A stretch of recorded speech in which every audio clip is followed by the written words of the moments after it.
अगर आपने अब तक हमारे चैनल को सब्सक्राइब नहीं किया है तो प्लीज़ हमारे चैनल को सब्सक्राइब करें और हमारे आने वाली वीडियोज़ अपडेट्स पाने के लिए हमारे बेल आइकन को ज़रूर छू दें। भारत का इतिहास एक से बढ़कर एक रोमांचक किस्सों को अपने अंदर समेटे हुआ है। द्वापर और त्रेता युग से लेकर आज के कलयुग तक भारत में जब मुगल शासन का आरंभ हुआ था तभी से धोखा, छल, कपट और इस तरह के जितने भी व्याभिचार होते हैं सभी ने अपने पैर पसार दिए।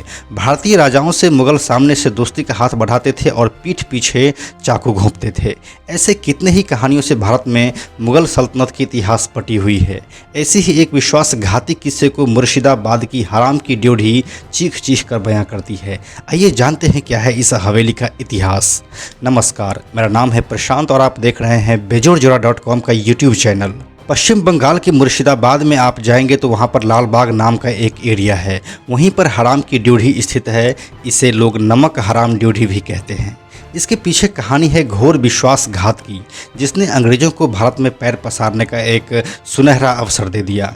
यह बात है प्लासी की लड़ाई से एक दिन पहले की 22 जून 1757 की रात। मुगल साम्राज्य का एक ऐसा जगह जहां मुगल दरबारियों की पत्नियां रहा करती थी।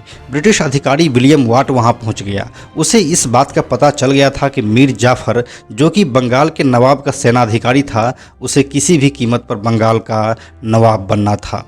ब्रिटिशर्स फुट डालो और राज करो में विश्वास शुरू से रखते थे।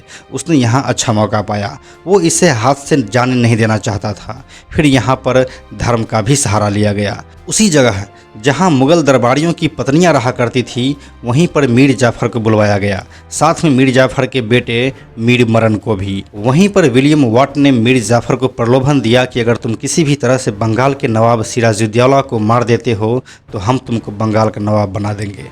मीर जाफर मान गया। उसके हाँ बोलते ही विलियम वाट ने तपाक से कुरान को मीर जाफर के सर पर रख दिया और उसके दाएं हाथ को मीर मरन के सर पर। कहा कि अब तुम कुरान और बेटा दोनों की कसम खाकर कहो कि तुम अपना वादा जरूर निभाओगे।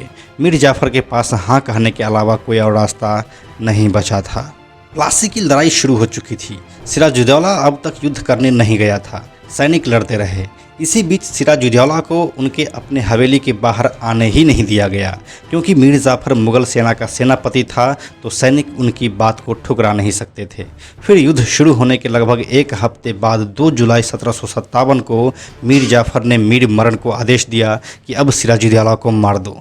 उसी हवेली की गेट पर नीम का एक पेड़ था जिसके नीचे मोहम्मद बेग ने मीर मरन के कहने पर उसे फांसी पर लटका दिया। अगले दिन उनकी लाश को हाथी पर चढ़ाकर पूरे मुर्शिदाबाद में घुमाया गया।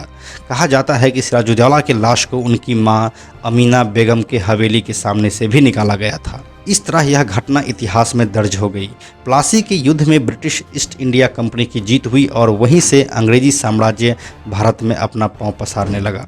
वादे के मुताबिक ब्रिटिशर्स बंगाल को मीर जाफर के हवाले कर दिया।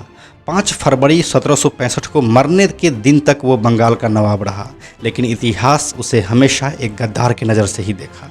इसी गद्दारी के कारण उस गेट का नाम जहां पर सिराजुद्दौला को फांसी पर लटकाया गया था उसे नमक हराम ड्योढ़ी या फिर हराम की ड्योढ़ी कहा गया। इस गेट को हमेशा गद्दारी का मिसाल माना गया। आज भी टूरिस्ट्स वहां पर घूमने आते हैं। यहां पर देखने के नाम पर अब मात्र खंडहर ही बचा रह गया है। अगर आप भी इस ड्योढ़ी की सैर कर चुके हैं तो अपने अनुभव हमारे साथ कमेंट बॉक्स में ज़रूर शेयर कीजिएगा। इस कोरोना महामारी को देखते हुए आप भी अपने घरों में रहें, बच्चों और बुजुर्गों का खास ख्याल रखें और अपने चारों तरफ हाइजीन मेंटेन करें। यह वीडियो अगर आपको पसंद आया तो इसे लाइक और शेयर जरूर करें। आने वाले वीडियोज़ के लिए बेजोड़ जोड़ा को सब्सक्राइब करके बेल आइकन को टच करना ना भूलें। Thank you so much.